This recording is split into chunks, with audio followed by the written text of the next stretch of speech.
Okay, we have almost 70 participants, so I think we can start.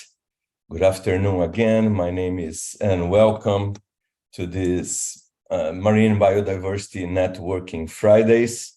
My name is Mauro Rebelo. I'm a marine molecular biologist from the Federal University of Rio de Janeiro in Brazil. It's my pleasure to welcome today Nicolas Pade, the Executive Director of the European Marine Biological Resource Center.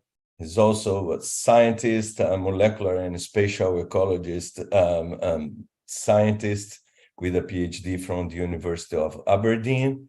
He is currently the director of the Marine Biological Resource Center, the European Marine Biological Resource Center. And today he's going to talk to us about the MARCO-BOLO project, the Marine Coastal Biodiversity Long-Term Observation. I have a particular interest in this topic as I've been working with biodiversity identification in the marine environment for more than 10 years. So I believe I share with him many of the challenges of trying to identify biodiversity, which I believe is the reason and the reason in the sense of the why we want to look at the environment, but also the purpose, the ultimate purpose of any biological monitoring program or any action that we take in the environment. The ultimate purpose is to protect biodiversity. So welcome, Nicolas, and I'm looking forward to this conversation. Thank you very much, Mauro. It sounds very much like we are on the same page on this one. So let me make sure I get things working here on my end. Can you see my display okay?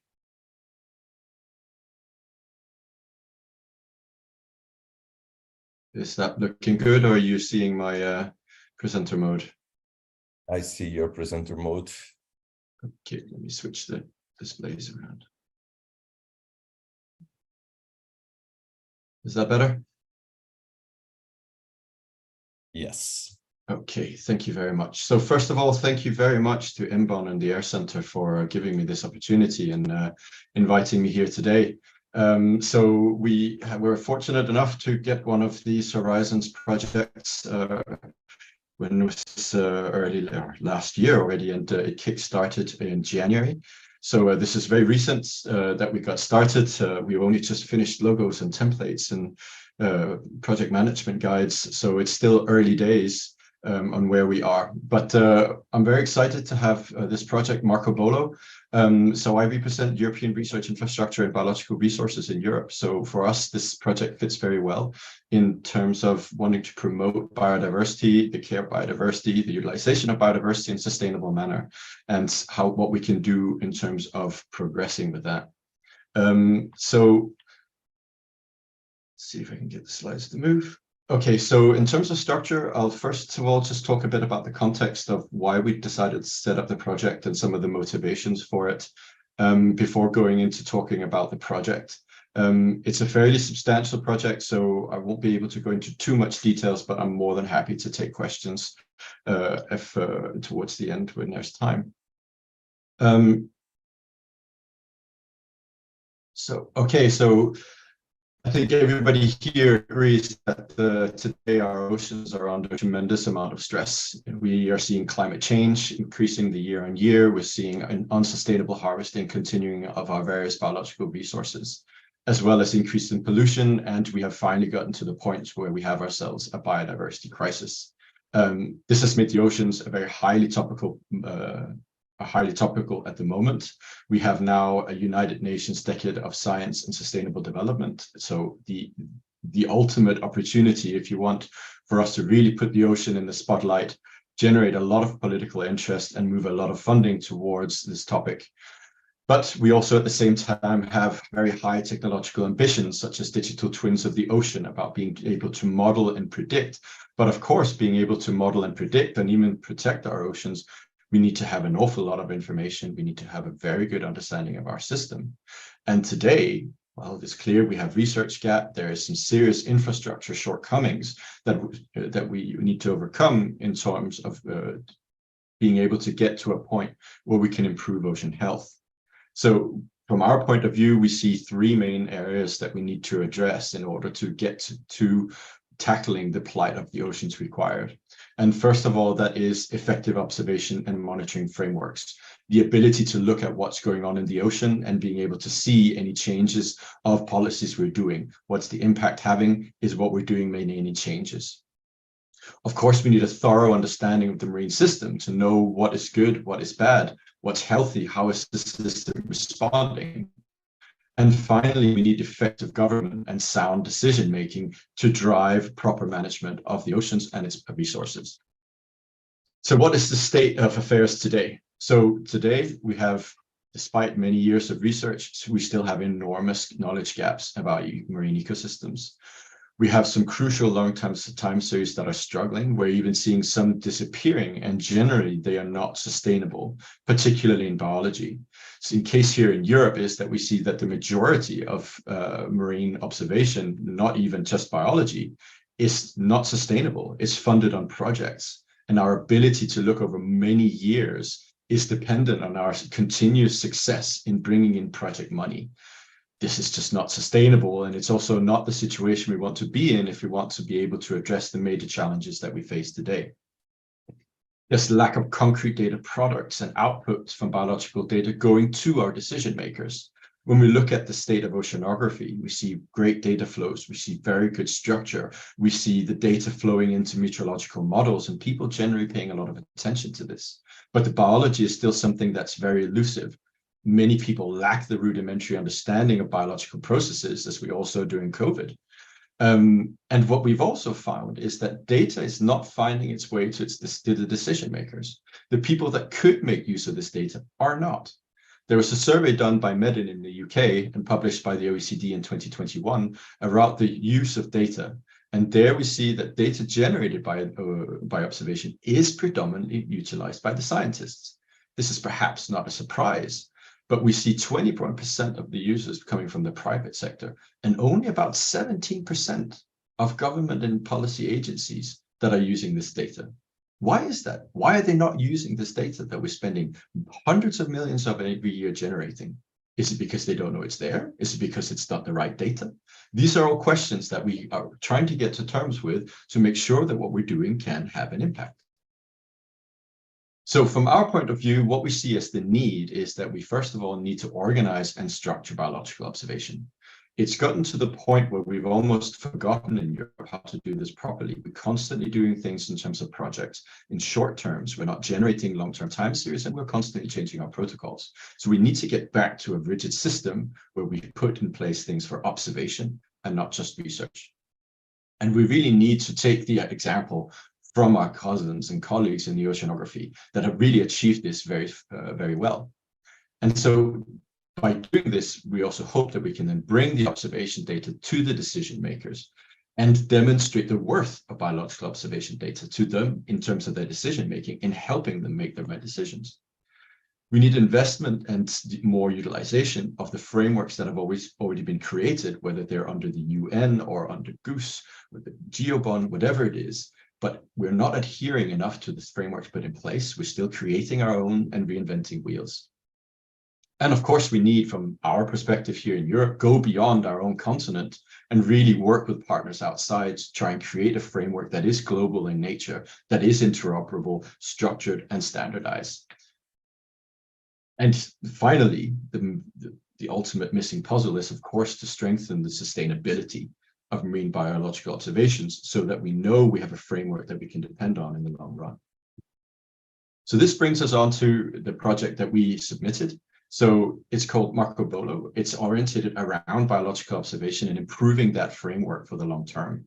It's funded under the Horizon Europe Pillar 6, which is everything that's bioresources, food, and so on from the oceans.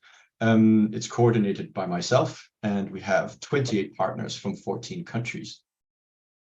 We've got a very broad consortium, ranging from traditional research organizations to research infrastructures such as myself and LifeWatch.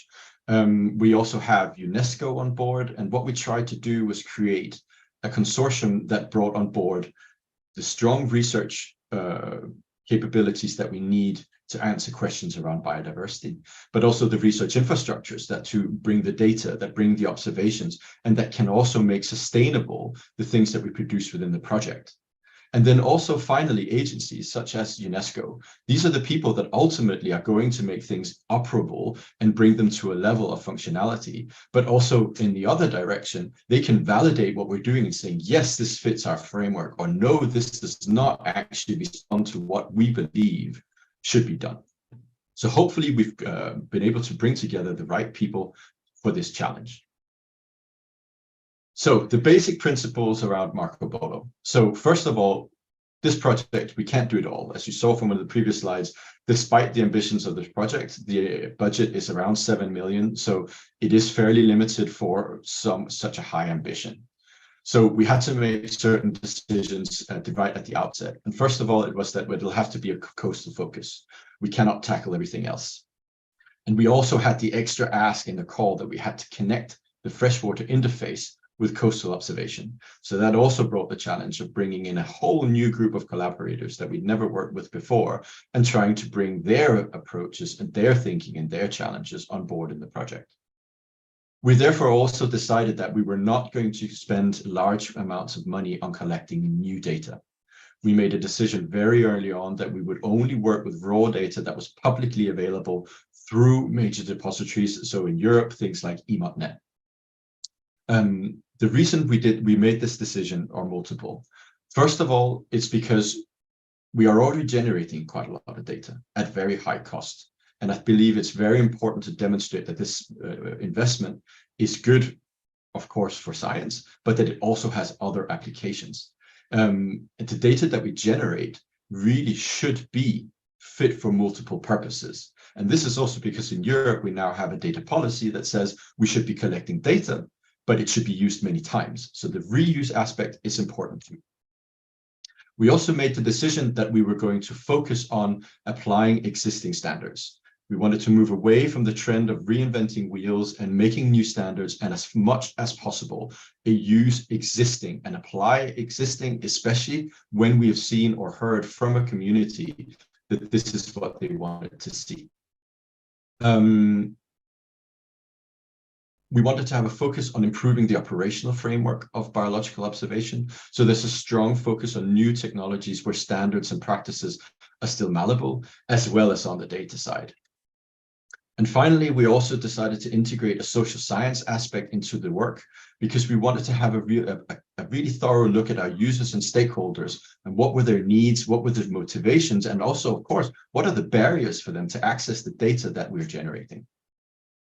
So overall, the aims that we're trying to deliver in this project is to really generate transformative change around the way that we observe and monitor biodiversity in the coast, and that we wanted to have research that was, or we wanted to have data that was tailored towards needs of multiple stakeholders, so that we can better determine the biodiversity health, that we can move towards being able to predict and monitor changes that are coming from the policies that our political masses are imposing, and be able to proactively manage the environment and not reactively, how we're doing at the moment.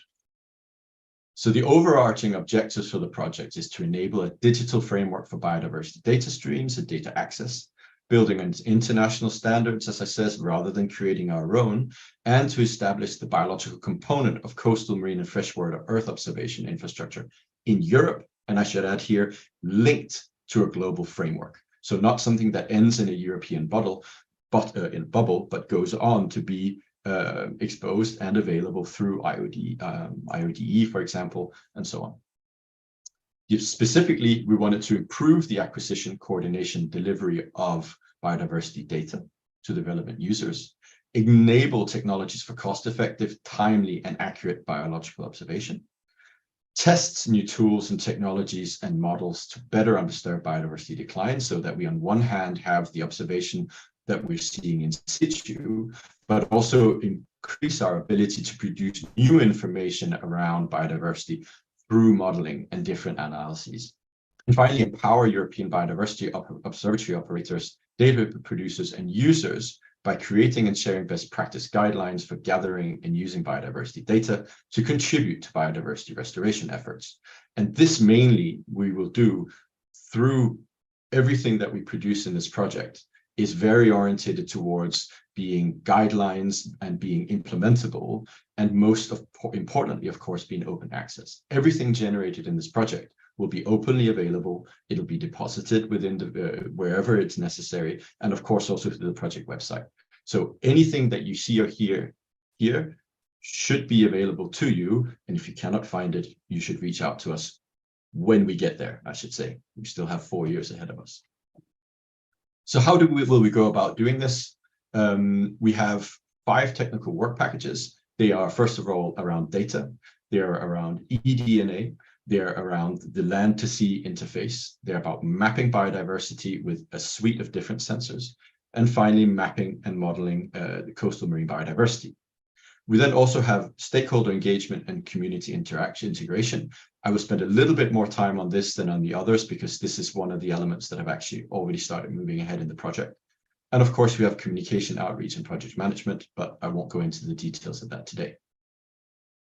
So first of all, the emphasis on this project is very strongly on data, as I said, and making sure that this data are at a high standard, that we have the right metadata available, and most of all, that the data is accessible and findable. So very much adhering to FAIR principles. So the overall objective of this first work package of ours is co-development and establish robust and lasting specifications for biodiversity metadata exchange with biodiversity and validate their fitness for purpose. So amongst the activities, because I won't be able to go into all the details here, is first of all, advanced, standardized, and quality control data flows into long-term archives. So this is to make sure that data don't end up in drawers, that they don't get siloed, but they really are available. And so here we'll be looking at advancing existing standards, such as Darwin Core and mixes, which is the one around genomics for those who are not familiar with the field, and also looking at applying good provenance tracking, and therefore things in PROV and CWL. There's a strong emphasis in this project on trying to really advance the concept of the essential variables. So we've done this because we feel that this is a framework that is something that is discussed at the global level, and therefore also something that could work at the global level, meaning that the data we produce that fits towards these variables are then also relevant for people studying biodiversity or monitoring biodiversity in other parts of the world. And there we'll be looking at ensuring that data generated comply with the validated EOV and EBV requirements. Most importantly, we will leverage our connections into the bioeco panel, for example, to make sure that these approaches are endorsed. It's not a matter of saying, oh, yes, we did it. We will only say that once it's been stamped and recognized by these organizations as doing what it says on the tin. And then we will finally move on to test these and validate the methodologies by publishing them into the Ocean Best Practices system. Of course, there will be a component that's a bit more European-centric. We'll be looking at establishing data flows into European biodiversity monitoring systems. And here, particularly, we want to make sure that what the data we have can be used for the monitoring frameworks we have for the Marine Strategy Framework Directive and Water Framework Directive. For those who are listening here, not from Europe, these are the environmental policies that we have in place for monitoring the environment and biodiversity that the European countries are supposed to be reporting on every 5 years to the European Commission to see how good or bad the state of the environment is. And finally, we'll be looking at demonstrating new data flows and standards with open data management plans. And these data management plans are also meant to be able to be available for anyone who wants to adopt them and integrate them. So we'll publish them probably on Zenodo, but again, we'll try and make them as visible as possible. And the idea here really is to create standard sections that people can integrate to make sure that their data go to open repositories and is as fair as possible. The second work package is focusing on eDNA. The reason why we have one work package focusing just on one technology is, as I mentioned in my introduction, I think it's important that we have an opportunity at this point with some of the new technologies such as quantitative imaging and eDNA to try and create a better framework from the outset. There's already a lot of techniques out there, but they've been used for a long time and protocols are set and standards have already been set. Here we still have some room for maneuver, so we wanted to put a fairly big effort into this and really push for these new technologies to be used much more widely in the observation and monitoring context. So here we really want to look at the enabling eDNA-based approaches for biodiversity monitoring across trophic and functional groups in marine, terrestrial, and freshwater systems. So this is very much aimed at validating the methods and demonstrating to stakeholders that these approaches are robust. They're not just new technologies, but they really work. So we'll be looking at validating the eDNA approaches using meta-analysis of existing studies. So first of all, we'll do a meta-analysis study to show that we can detect species, that we can quantify them, and so on. Or if we can't, the point of this study is to really show where is it good, where is it not so good, and where is it and how is it best deployed. We will then also look at evaluating the available resources that are necessary for an eDNA monitoring system. So we'll be looking at the robustness of the current sequencing databases, their connectivity, the functional information that's available, the tools that are available, and so on. This, of course, will also include the reference databases. How big are they? What are the gaps? Are they fit for purpose? And then we'll also look at testing new standards that for eDNA occurrence data integration into databases.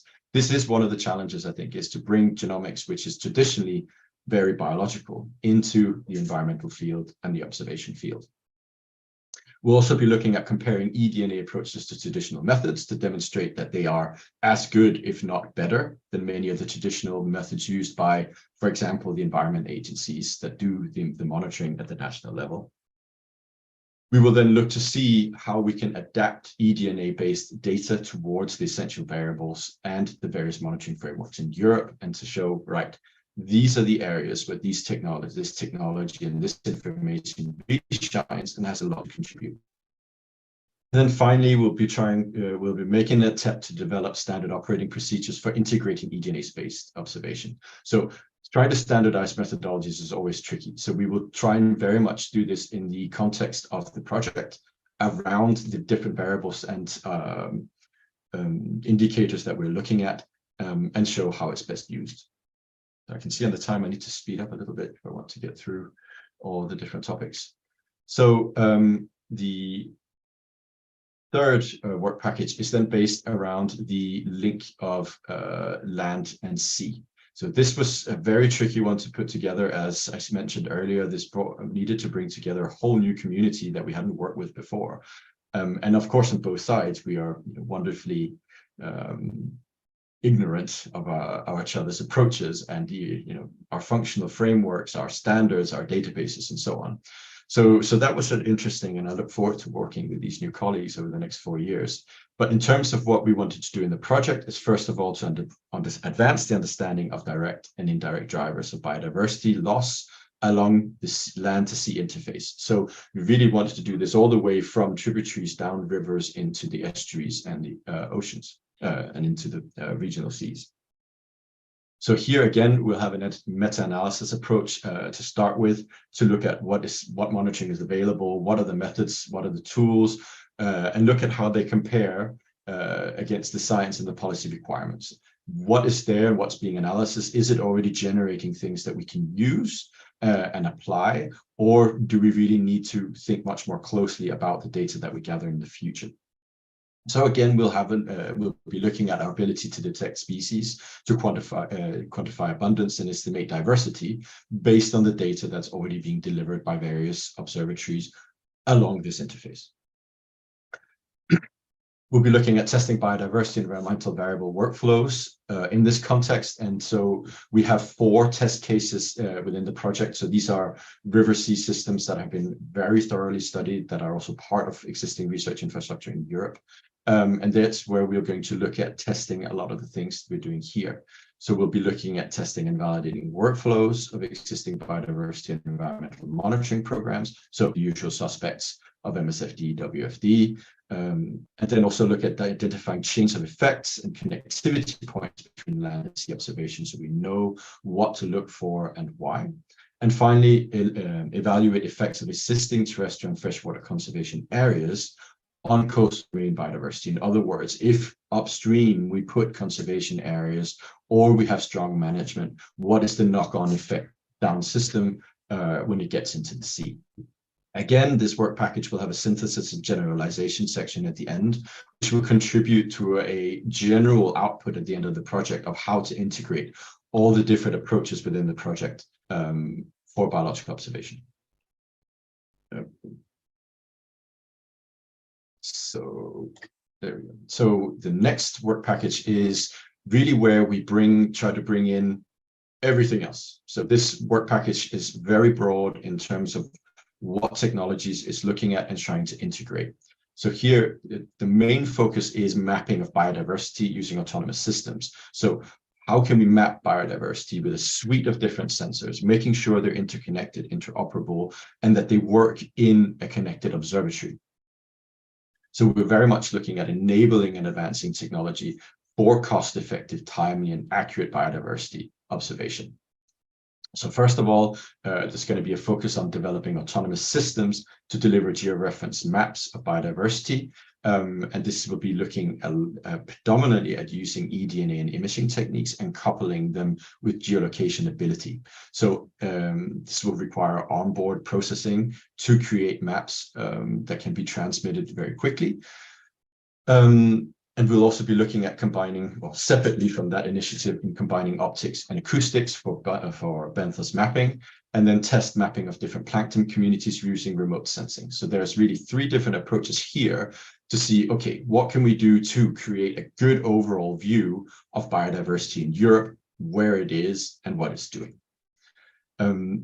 Then we're going to move on to looking at networks of sensors. So here we'll be looking at connecting autonomous vehicles and buoys and so on. A strong focus within this will be on the data transmission and integration of legacy and new technology for transmission. So offline collecting of data for burst transmission, but also on demand and on the move transmission with 5G and 6G technologies.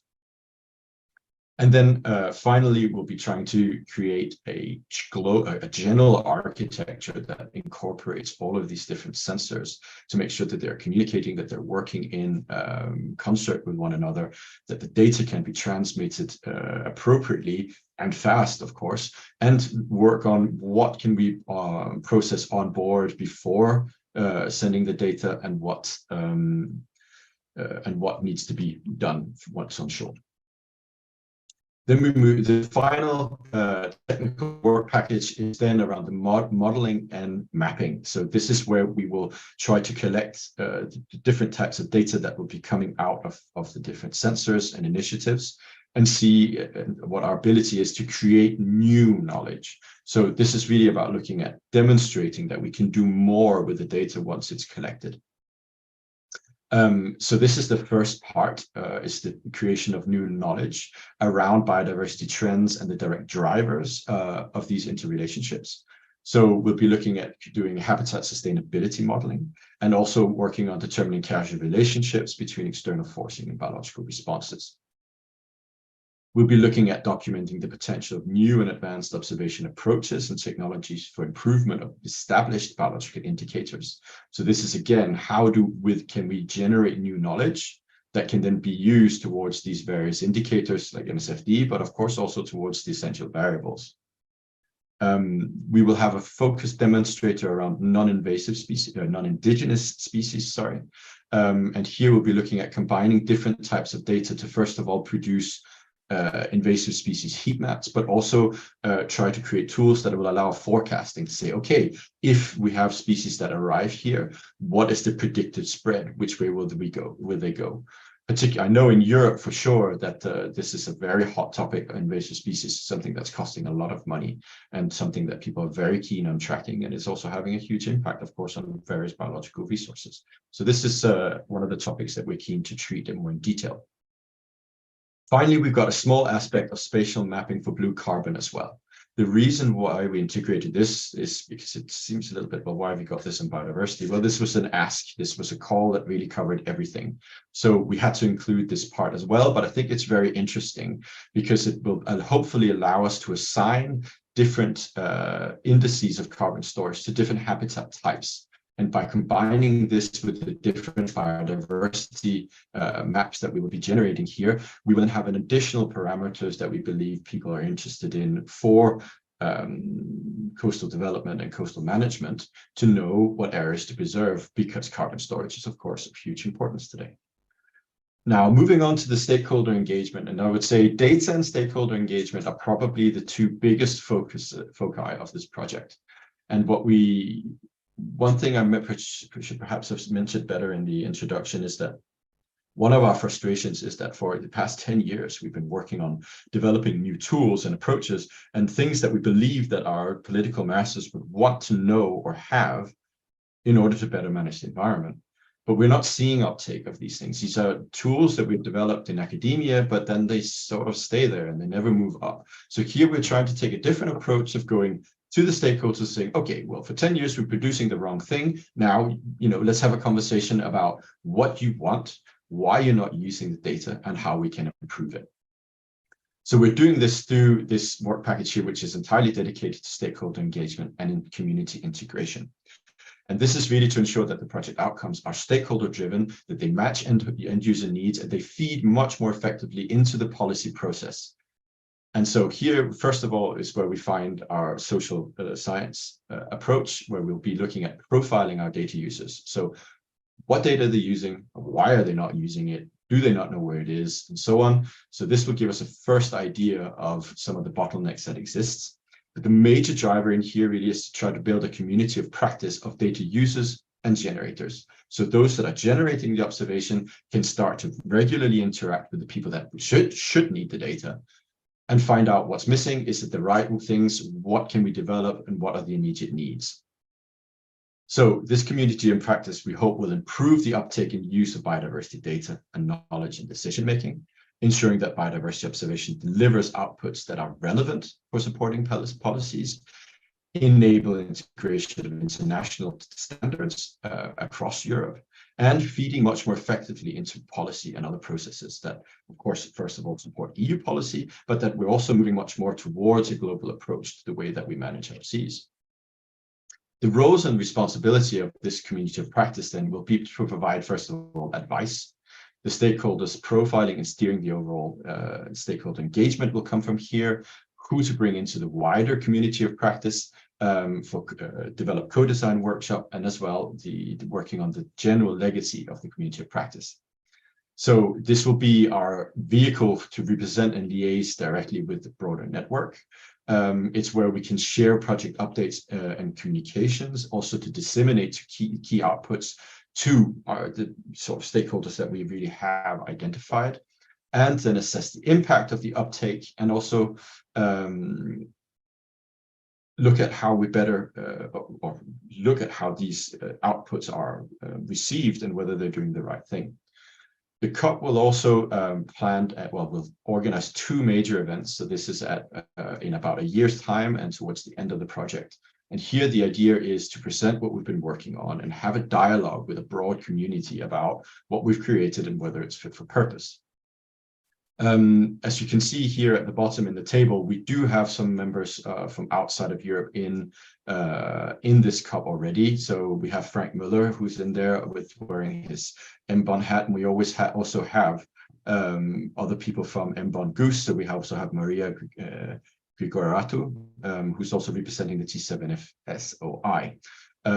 Now, this doesn't mean that we won't be accepting input from anyone else, but these were people that we wanted to have on board because they were very important for the data flow, for example. So as I mentioned, is that we will have 3 co-design and co-creation workshops.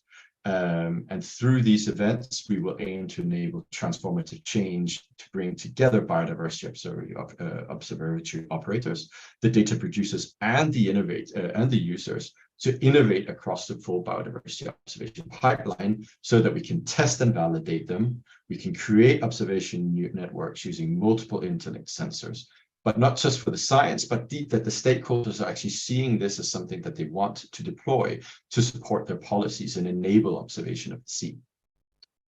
And then, of course, there's the modeling aspects and the EOV aspects that we'll be bringing in there as well.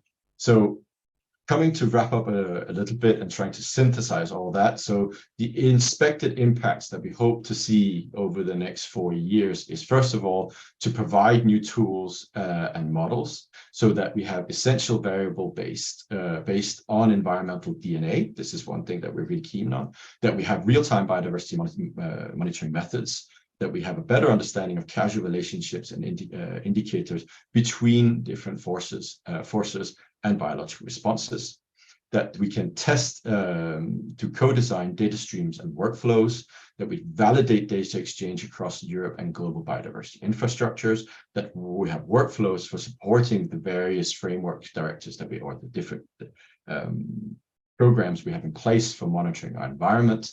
And finally, to create this community of practice.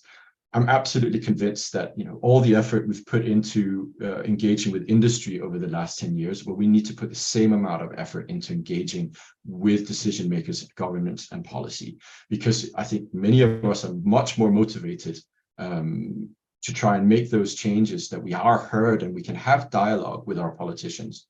Also, so we can help improve the frameworks. It's not because the indicators that have been chosen by our politicians are always the right ones. Most of us believe that they don't go far enough. And we will never be able to have that conversation without creating this community where we have open and honest exchange, and where hopefully also over these 4 years, we can really develop relationships of trust, where we can have frank exchanges and people believe in what we're saying. So I'm sorry for running a little bit over time. Thank you very much for the opportunity today. I hope you find the project interesting. Feel free to reach out to any of us if there's anything you want to know more about, or if you want to engage with us on any of these topics. We're more than happy to collaborate with everyone. I'm so pleased to see that there's such a broad audience from all over the world.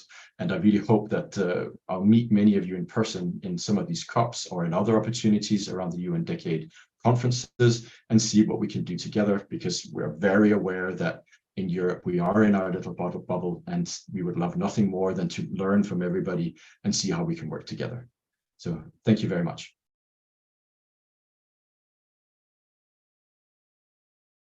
Oh, thank you, Nicolas. That was very intense presentation. Really, congratulations on the project. So many interesting things to come. I hope, if you have already the dates of some of these workshops, please release them. I want to sign up as soon as possible. And so we have 5 questions in the Q&A. Please, if people in the audience wants to ask more questions, it would be easier if you put them on the Q&A area. That's where I'm following them. I have also my questions, but I will start with a question from Andreas. Andreas, not necessarily in the order that you put, but he asked how far we are from quantifying eDNA data to achieve these indicators that are necessary for the Water Framework Directive and the MSFD Directive. For example, if you're talking about species abundance or distribution as descriptors, and maybe I can match this question with one of mine, which is if you can give a bit more of detail on these essential ocean variables or essential biodiversity variables, because I believe somehow this what are these variables that you have on your mind, or the project has on its hands, for us to understand this challenge that Andreas is asking about? Well, I'll start by being completely transparent and honest in that I won't have all the technical answers today, because as I mentioned, we're 28 institutions, and unfortunately, I'm not an expert on every one of these topics. So in terms of where we are in our ability to use eDNA for these various indicators, depends on the indicator. There's some that I think are quite advanced. I think here for me, I don't think necessarily that the techniques are the bottlenecks. I think there's been a lot of work already showing that these techniques work well, that they're robust. But what we are seeing and hearing from environment agencies, for example, is a lot of hesitation about switching from techniques that they have been using for decades, that they are trust and are very happy to use. And they see this as another technology coming along, and this is not the first time they've been asked to change it or suggested that it's changed. So part of the reason why we have all this work is really to create a very robust base to speak to these people within the community of practice and to say, look, we've taken these new methods and we've really put it through the paces. We can hand on heart do this and this and this. No, it won't work on this. We know that depending on the techniques, the abundances are so and so, so you won't be able to rely so much on that. But we're also not trying to say here that eDNA is, the alpha omega of everything. It's here to make sure that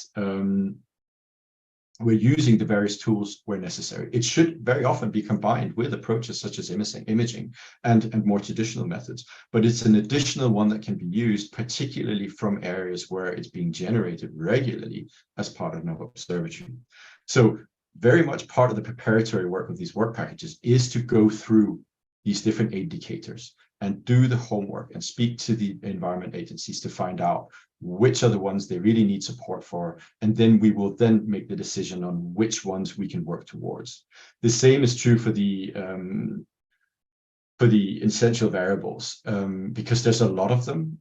Some of them are very complex, some of them are still under debate. So we haven't already decided which ones we're going to use. It's going to be a case of sitting down first and saying, okay, where do we think we can apply? And let's be honest about it. If we can create workflows and specifications for half a dozen or a dozen, we will be over the moon.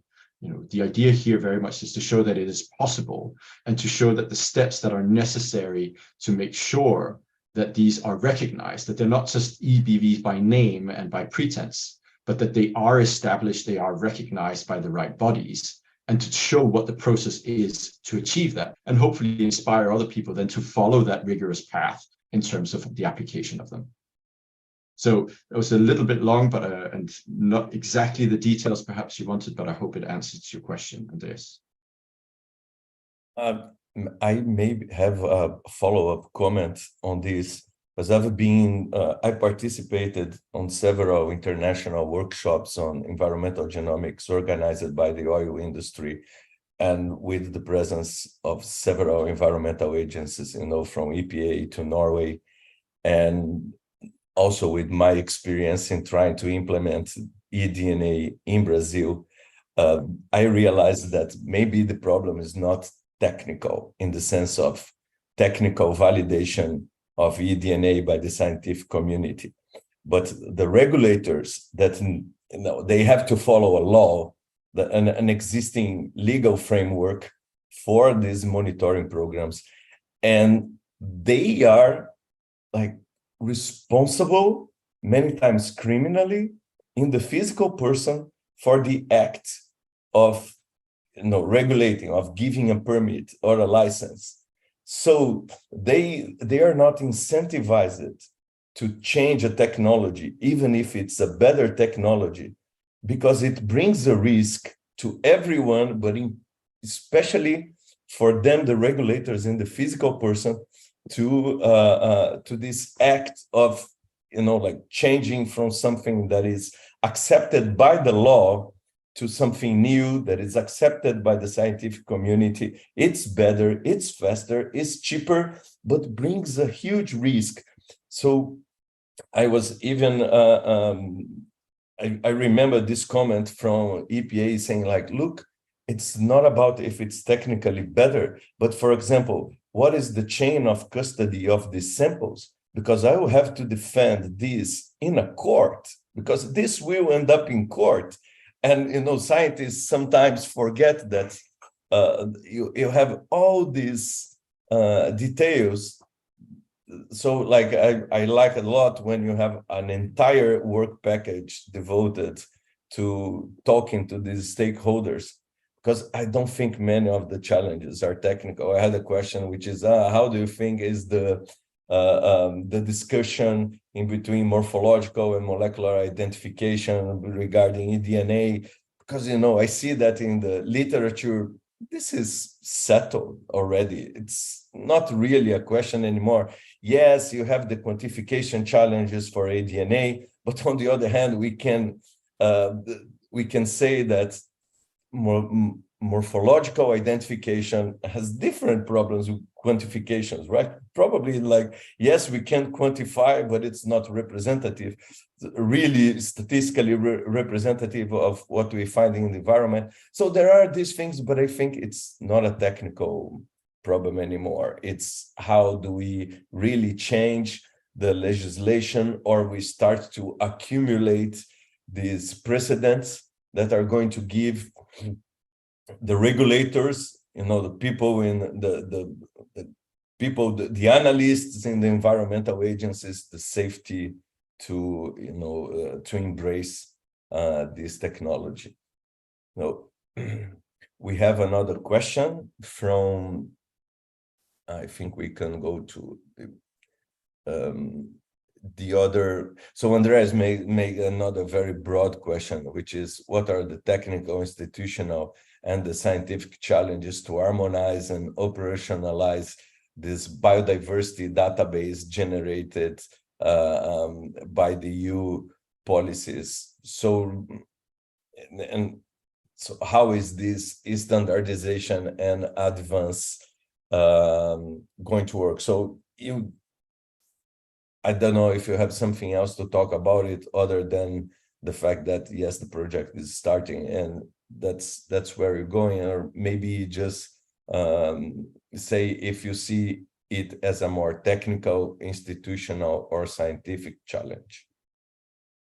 Well, first of all, Mauro, I entirely agree with your interpretation around the eDNA. I think that is very much the case. In terms of the technical and challenges, well, yes, I think they're all three. There's the technical one, because people will be committed to different approaches.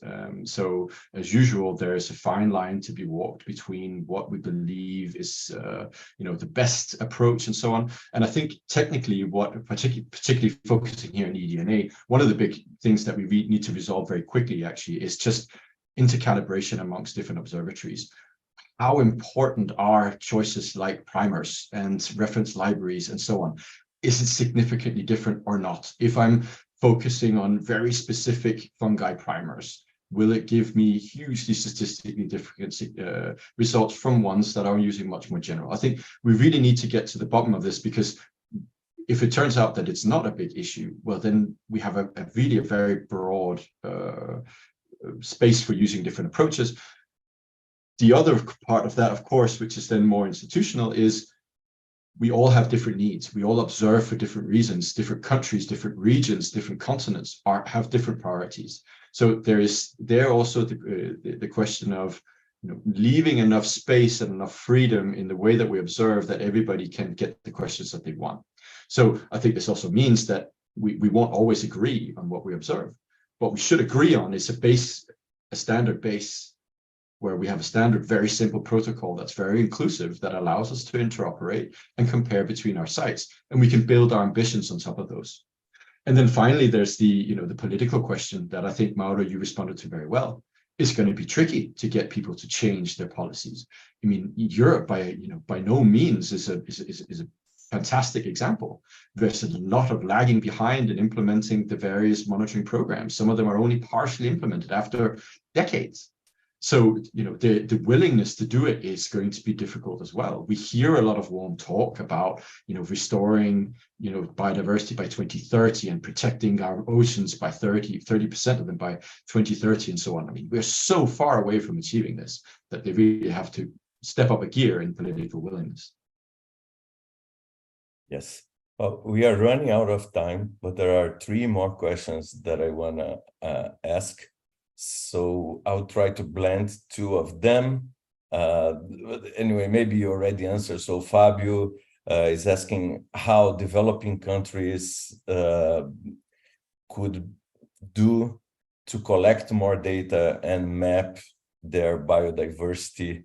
So if there is any experience or any information that you already have, as I know, for example, the Mediterranean, it's a very, you have, like maybe the whole world represented in the coast of the Mediterranean. So, and I have several friends working and I worked in Mediterranean projects. So I know this diversity is very challenging. So if there is anything that you can talk about how it works in Europe, because it could be representative for other countries.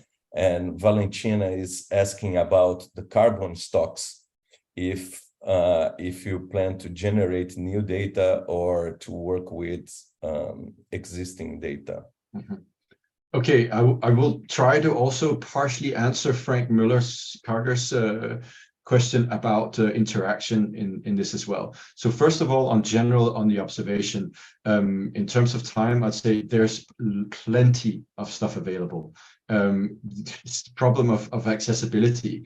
And so I would say the best thing to do is to reach out to people like myself, and through Goose or Eurogoose, but particularly here, I'd say this is where I think we really need to promote the UN Decade programs. So Frank put in the chat, he mentioned Marine Life 2030, and there's also OBON, which I'm part of myself. The idea here with these programs is exactly that, is to bring everybody around the world together so we can discuss these technical issues. We can share best practices. We can learn from each other about the best way to do things. If we have a good way of doing it, we can share it, and vice versa. This is exactly why we have them. And I can't speak for Marine Life 2030, but for OBON, we just really want that. We're very aware of that. And these workshops that you want to organize are the tools, right? So that's hopefully where all this discussion is going to happen, or at least are, anchors and key things to come together and discuss these best practices and standards. Well, the intention is to use those programs, specifically Marine Life 2030 and OBON, to bring them as vehicles of bringing the voice of those communities to say, yes, no, we have this that might be of interest. So we won't be able to invite everyone.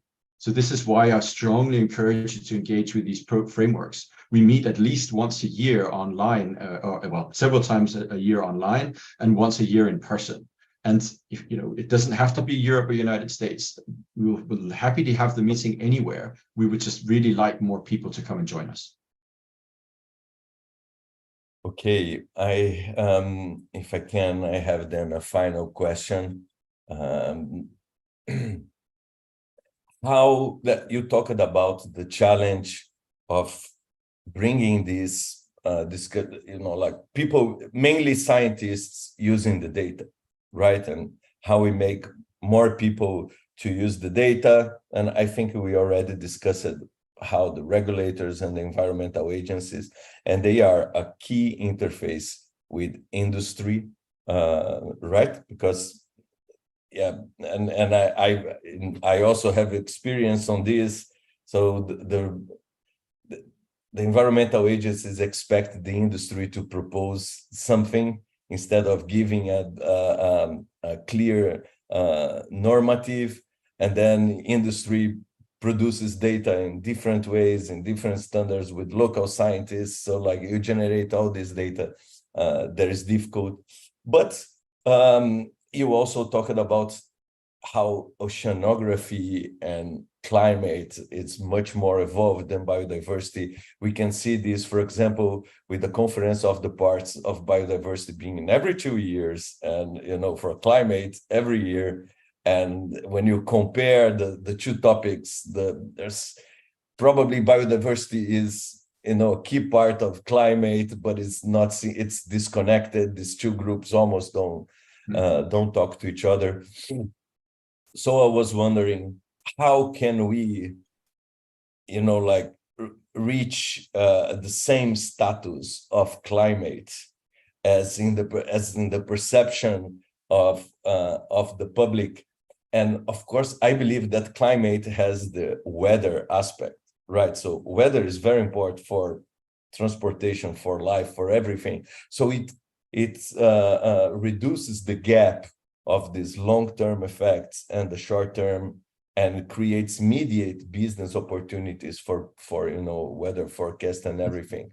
What would be this weather component on the biodiversity side that could reduce this gap? And I will already direct your answer, okay? Because I have an opinion on this. And so, for example, the Ballast Water Management Convention and the importance of that creates a strong drive for the monitoring of invasive species. Could it be a kind of weather forecast, like creating a very specific demand that will show the importance of biodiversity and will help us, like bring biodiversity to the same level of the climate discussion? So I love the fact that you used the weather forecast as the example, because I think this is the example. I mean, of course, marine data already contributes enormously to weather forecasting. What's really not very clear is how we integrate the biological component, because a lot of the role that the ocean plays in this comes from life, and also in terms of carbon storage and so on. Well, it's not water that stores the carbon. But this is still not really integrated, and I think we really have to find those hooks where we get to the point where marine biological observation is as indispensable as the weather forecast, where before people go to the beach, they open their beach forecast app and say, okay, are there jellyfish today? Are there harmful algal blooms? Whatever it is, there's that aspect. But of course, there's also the hugely important aspect of all the protein that we take from the sea. So many people around the planet depend on food coming out of the oceans, and our ability to predict what will happen to them, where to put successfully an aquaculture farm, where it will have minimum impact, when to rotate it, where to rotate it, disease outbreaks, parasite blooms. These are the areas that I think we really should be thinking about. Even, in terms of ballast water, where do you ask your ship to drop the ballast water and change the water? That matters as well. And yes. Again, also pointing to an example from our own project, the forecasting of invasive species. If you have these things coming into a harbor from ballast water, where will they go next? Where's the next point to look to see whether they're spreading or not? These are all the things that we can do that have massive economic impact. And so it's really, really important that we bring that data, but I don't think we're capable yet of demonstrating that worth. And so now also within these initiatives like the digital twin, I believe it's really essential that we very quickly create a number of operational models and demonstrators that show, look, we can really have a handle on this and look at the difference it's making. So there's some very nice examples in Norway where they're modeling fjords exactly to try and manage between oil extraction, fish farming, pollution, and so on. So I believe they are there, but it requires a really concerted effort between all of us to work together to get there, also with our colleagues in oceanography, and then use platforms like the UN Decade to demonstrate that, remote sensing is great, but if you don't do in situ, if you don't secure the in situ element, your long-term forecasting won't work, your modeling won't work, your predictive ability will be terrible. And that message, I think, is not heard yet. And the fact that oceanography is so advanced gives us a disadvantage. We're limping behind. And it'll always be the temptation to keep investing in what is working, where we actually now need an enormous push and investment into biological observation to bring it to the same level. Yes, I could not agree more with you. And we have a very specific example here in Brazil, which is Tubastreia invasive corals, in which we are using oil dispersion models to try to model the dispersion of the planula. And what we see is that, they can be bought 1,000 kilometers from the dispersion point, but in fact, we know that larvae does not spread like more than 300 kilometers. Usually, it's 100 kilometers. So the models are not adequate, and we need to balance we need to validate them with biological data just to reach to this, to be able to use these amazing tools of modeling in a way that really predict what's going to happen. So Nicola, I will be the first to reach out to you to schedule a meeting to see how we can get on board of the MARCO-BOLO. This was an amazing presentation and conversation. I want to be respectful of everyone's time. We reached an hour of seminar now. I think we can commit to try to answer online, afterwards, offline, all the questions that are here on the panel. And thank you so much for your presentation. Thanks again for the Air Center for organizing this. And I hope to see you all very soon. I'll leave Nicolas now to give his final remarks. Thank you, Mauro. And again, I just want to thank MBON and also the Air Center for making this, giving us this opportunity. And thank you to you, Mauro. I've enjoyed the exchange very much. I am sorry we couldn't answer all the questions. I hope we've touched on most of them. And also to say, I mean, the invitation to engage with that is really genuine. Of course, we are limited in what we can do in terms of resources, but any information shared will always be digested. And I think we will also try to make an effort to do things in a virtual setting in a time where everybody can participate and see how much we can engage globally. But finally, to say, please engage with our UN Decade programs. This is really one of the best ways to collect information as a community and bring it upwards, to projects, to the UN, and so on. This is a really great opportunity, and we need to make the most of it. So if you don't know who to engage with, contact me for OBON, and please contact Frank Muller from MBON for Marine Life. We're very happy to have you all on board, as many of you as possible.